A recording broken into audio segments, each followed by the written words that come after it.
It's time to talk money segment, and you can rest assured we're talking about money in music in terms of the opportunities. Remember, it's not just about the musicians, you have the producers as well, the sound engineers.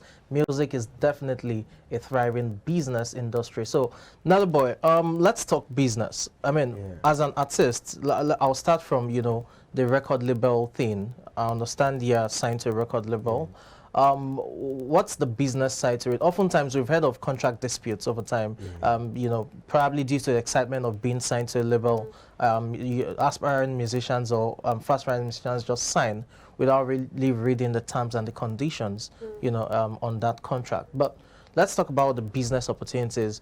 Is it more profitable when you're signed to a record label than when you are a solo artist? The business part, I think, when you're signed under a record label, cause like it's business. You have to be like under somebody's face before you start up. Okay. Everybody, even Davido, he was under somebody before he became the person he is today. Whiskey was under somebody before he became the person he is today. Like, you just have to be under somebody first before you understand fully what it was about.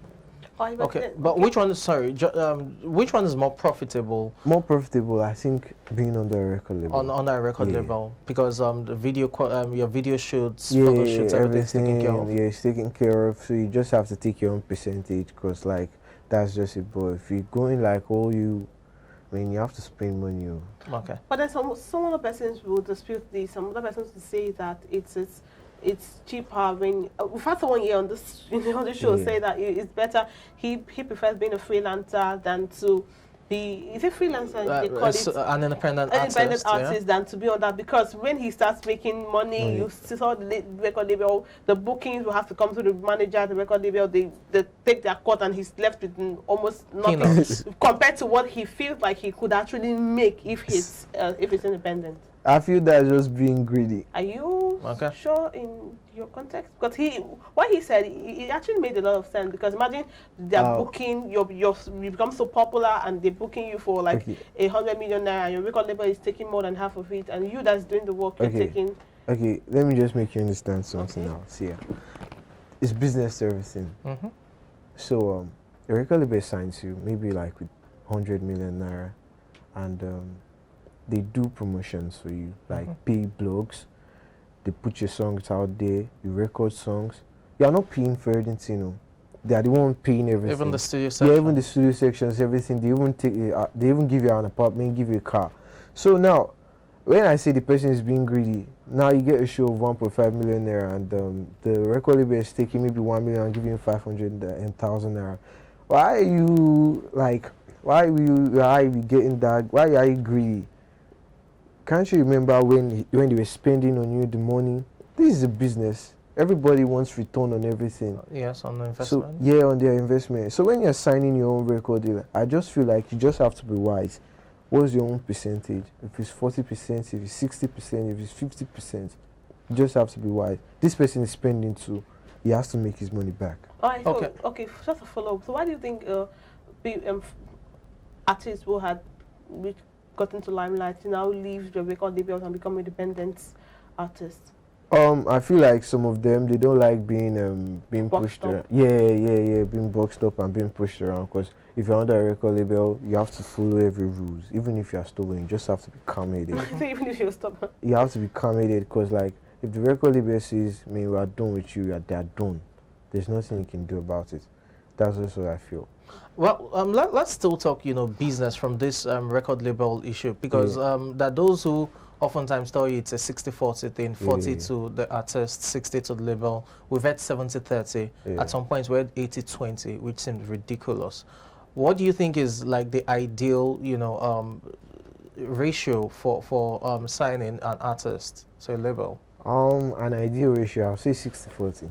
The record label takes 60, the artist takes 40. Okay, now let's look at the business, because everyone looks at, the money that is being paid an artist for performing at a big show. You talked 1.5-2 million and all, but there's the cost, of making music. Yeah. So for the average, studio session, how much does it cost? And I want you to put all of these out there for, aspiring musicians as well, who are looking at, okay, maybe I've written a song down, but I need to book a studio session to record it and then just have that big breakthrough. So what's it going to cost them in terms of booking a studio session then? How much do producers charge for producing, and you know, maybe your sound engineers for mixing and mastering and all of that? You know, you have different types of producers.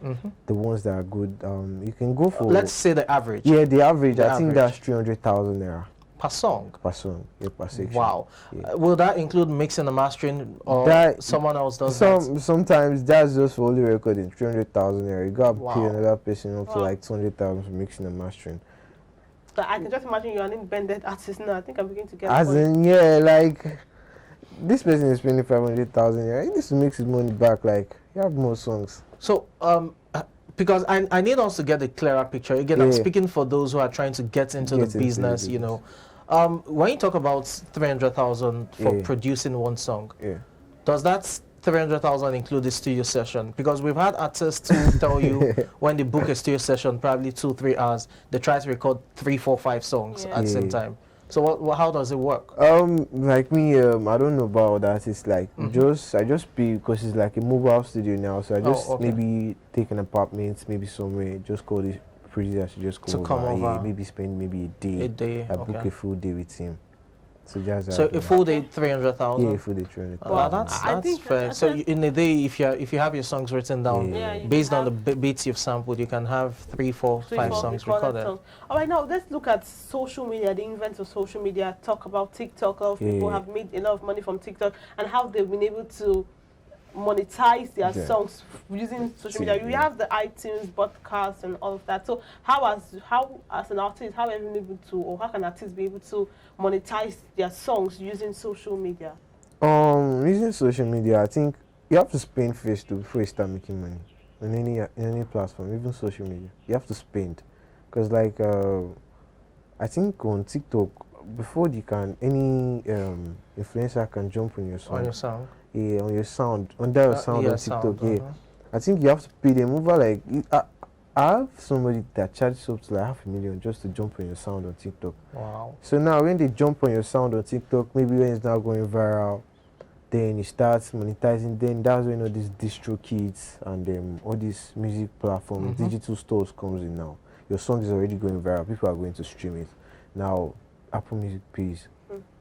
Spotify pays. I think Spotify pays $7,000 for 1 million streams. Yeah. On Spotify. So now you are getting all that. YouTube pays as well. YouTube pays as well. Even Audiomack and all musical platforms pay. Yeah. So that's just it. Okay. So beyond just you know, as we wrap up the discussion, beyond the monetization of the social media space and digital streaming and what have you. In terms of artists making money from shows as well, we know the pandemic affected, you know, events and all of that.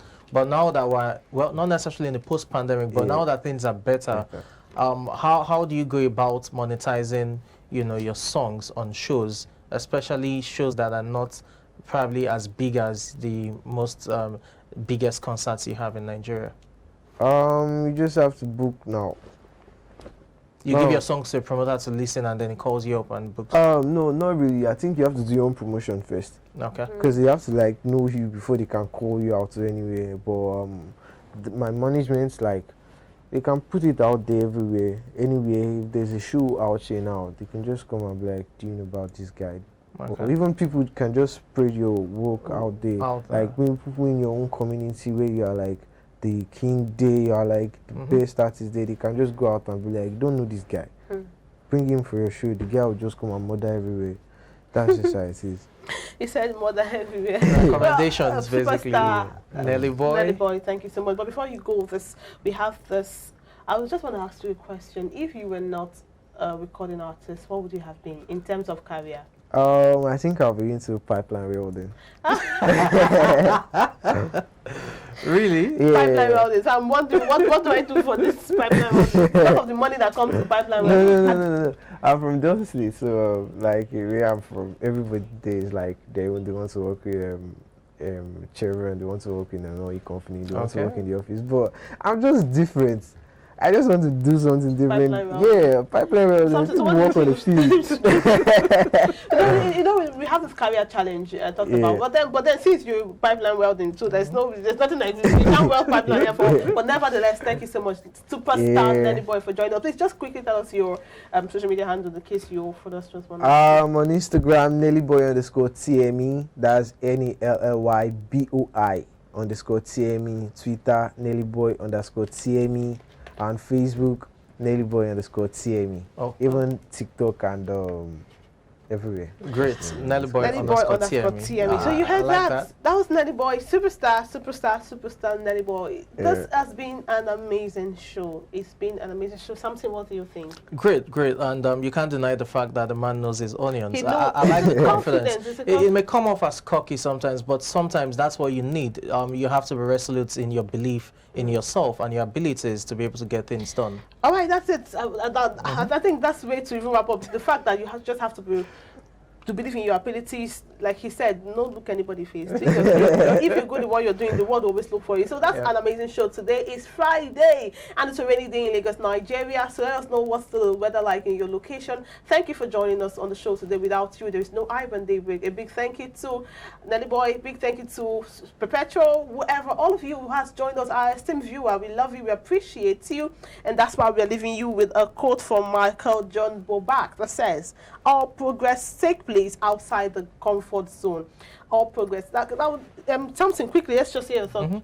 But It's what it is. You have to, get out of the comfort zone. You have to pursue. Everything is a risk. Everything is challenging. But it's about how you rise, to the challenge at every time. Once the bar is raised, to be able to meet that standard, that's what, success demands. so you just have to not leave your comfort zone, and you sure you make a lot of progress. So a big thank you to the production crew that make this possible. Thank you so much. It's Friday. Join us again on Monday, same time, same station. And also do not forget, after now, iBrand break has ended, but then Business Breakfast comes on, Business 2 for a lot of interesting programs for your viewing pleasure.